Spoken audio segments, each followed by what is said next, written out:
මට හිතෙන්නේ චන්දරගේ වයිෆ් ලස්සනයි. හැබැයි ප්‍රශ්න තියෙනවා. මගේ නම භූපති නලින් වික්‍රමගේ.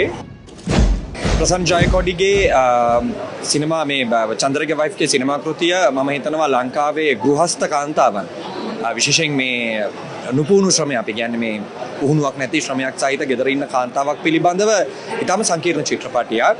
විශේෂයෙන් ප්‍රසන්නගේ සුපුරුදු සංකේත භාවිතයත් එක්ක කාව්‍යාත්මක භාවයත් එක්ක මම හිතනවා ප්‍රසන්න යම්කිසි විදියක ලංකාවේ සිනමා ඉතිහාසයේ එස්.ටී. ප්‍රේමරත්න වෙන්න පුළුවන්, සුමිත්‍රා පීරිස් වෙන්න පුළුවන්, ඉනෝකා සත්‍යංගනි වෙන්න පුළුවන් මේ බොහෝ දෙනෙක් ස්පර්ශ කරපු තේමාවක් ඉතාම අල්ප කතාවක් සහිතව මිනිමලිස්ටික් ස්ටෝරි එකක් එක්ක ඉතාමත්ම සිනමාත්මක භාවිතාවකින් ස්පර්ශ කරන්න උත්සාහ කරලා තියෙනවා.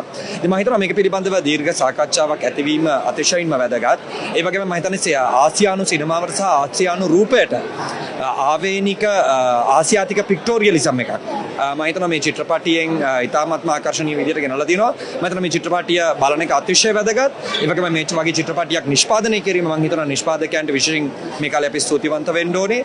ඉතින් මට කියන්න තියෙන නමුත් මේ චිත්‍රපටියේ ස්ත්‍රීය නිරූපණය කරන ආකාරය පිළිබඳව මම හිතනවා අපිට ටික තරමක සංකීර්ණ සාකච්ඡාවක් ඇති කරගන්න වෙනවා. ඉතින් මට හිතෙන්නේ චන්දරගේ වයිෆ් ලස්සනයි. හැබැයි ප්‍රශ්න තියෙනවා.